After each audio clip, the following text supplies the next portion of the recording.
Hi all, and welcome to my new lecture on Austrian School of Economics. This lecture is related to energy and power, and the reference book is Principles of Economics, in particular the 8th chapter of the book of Saifedean Amos, of the latest book. Let's start discussing about energy in human history.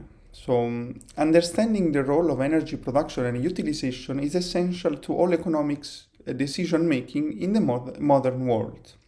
One cannot understand the economics of the division of labor and capital accumulation without reference to the increased consumption of energy that inevitably accompanies each and without which they would not be possible. Remarkably, modern science is not very clear of what energy is. A common definition is that energy is the ability to do work or the ability to do work and transfer heat. Energy can be defined in terms of work or heat based on the standard international units. That is also joule. Human bodies obtain energy primarily from eating, but also from sunlight. This energy allows humans to function cognitively and physically. It is what allows human action. And beyond that energy of our own bodies, we can act by directing outside energy sources to satisfy our needs and achieve our ends. Energy can also be referred as machine calories. It is what machines need to consume in order to produce the output we value from them. In the same way, humans need to consume energy to act. Machines need their own joules to function. From ancient times, humans have used their reason to devise ways of deploying power sources to perform work for them, allowing them to achieve higher productivity with their actions.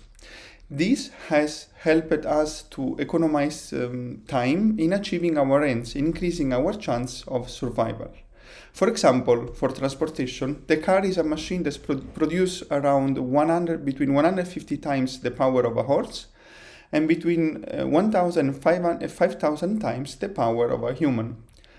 The role of power in economics is similar to the role capitals and technology play. Capital accumulation is a process that is usually accompanied by the increase in the amount of energy brought to an act and to any technological improvement used in its performance.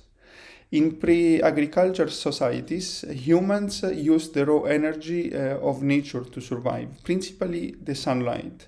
The domestication of animals offered us the ability to direct the power of these animals to meet our needs, such as transport and soil tilling.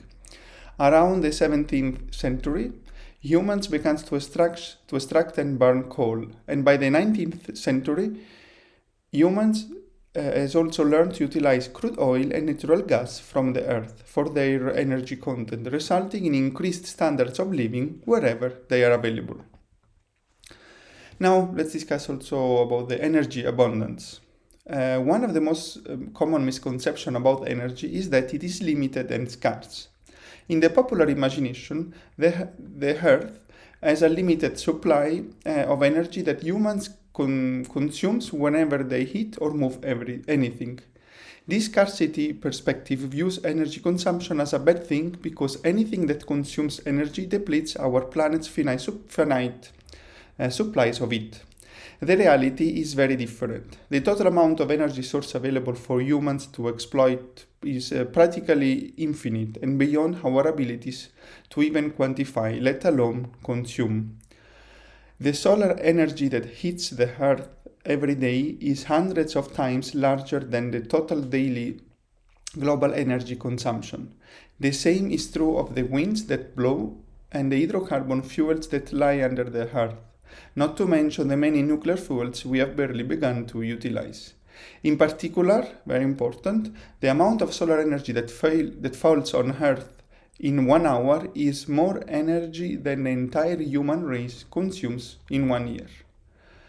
The absolute quantity of every raw material present on Earth is too large for us as human beings to even measure or to comprehend, and in no way does it constitute a real limit to the amounts that humans can produce. This we saw also in previous lectures.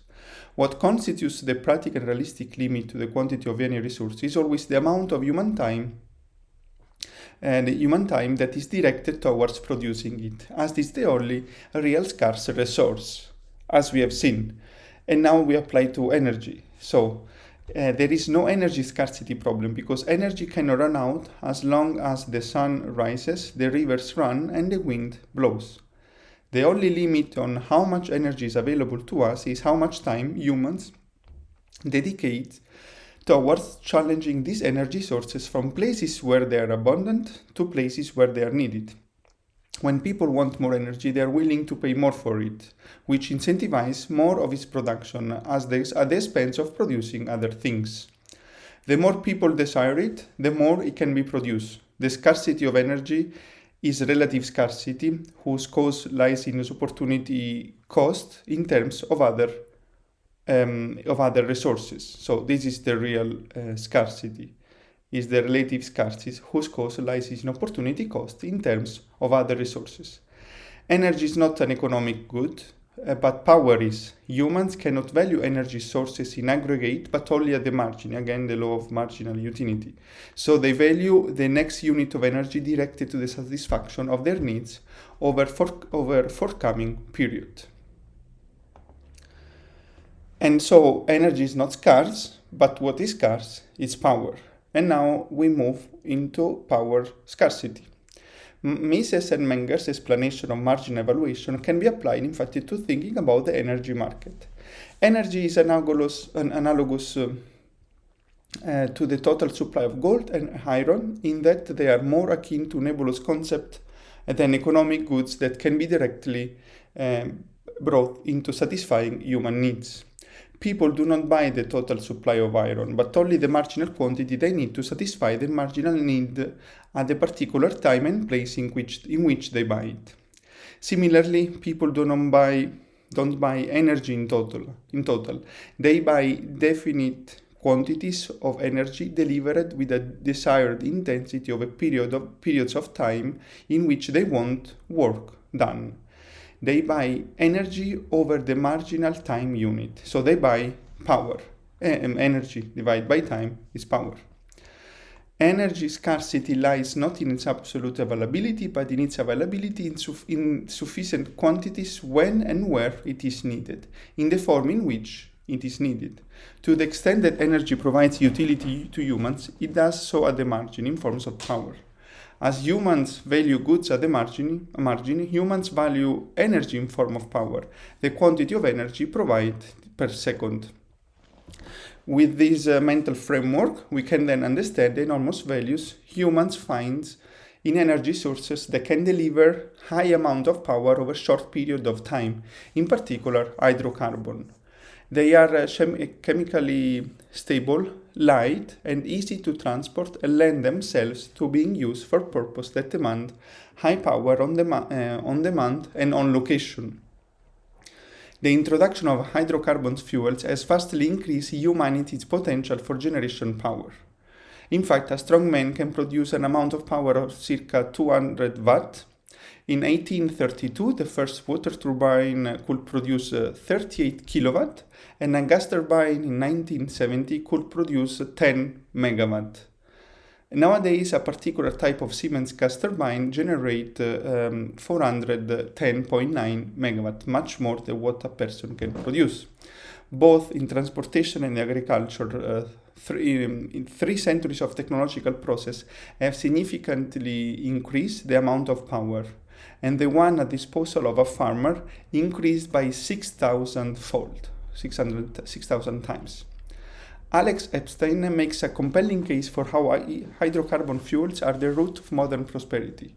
He finds that the average American has 186,000 calories at his service available, or the energy equivalent of 93 humans. Before modern fuels, this amount of energy was rarely ever available to anyone. Only the richest king could dream of having as much energy as their daily disposal, either in the form of combustible wood or enslaved humans. Currently, 80% of the world's energy consumption comes from oil, gas, and coal. Modern capitalism and the global division of labor that emerged in the 19th centuries would simply have been impossible had it not been for the introduction of hydrocarbon energy sources, which increased labor productivity significantly and raised living standards.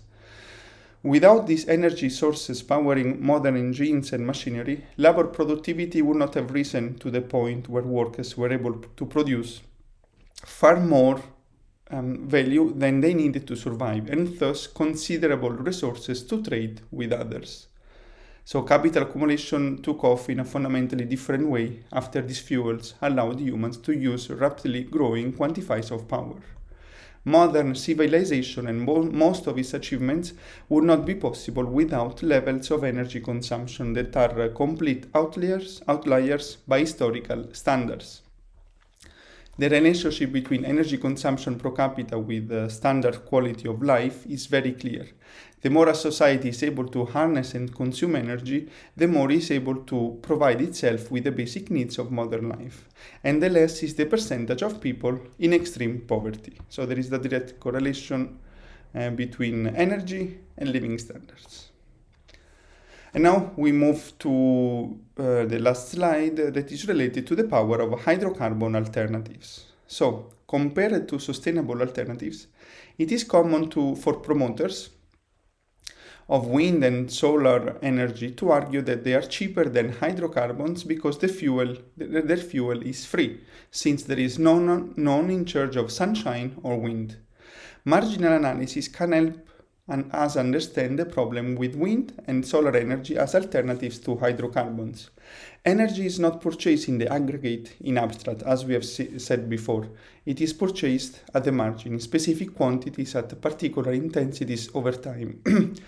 Energy is not an economic good, as we said, like air, but power is. High productivity machinery that makes modern civilization possible requires power to be provided at specific controlled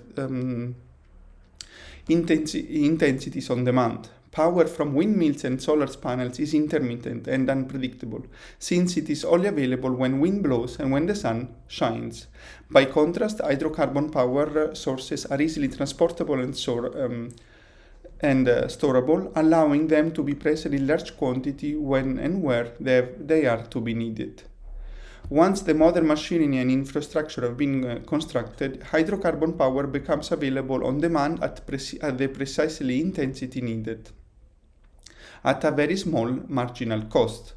No modern company or hospital can have its service, office, and instruments or tools to operate continuously at the whims of the weather. For high productivity machinery to function, it does not just require a low marginal cost of energy, it requires a low marginal cost of energy at all times, when the sun is not shining and the marginal cost of solar power is infinite. When the wind is not blowing, the marginal cost of wind power is infinite. And with that, we finish our lectures and see you in the next one. Bye.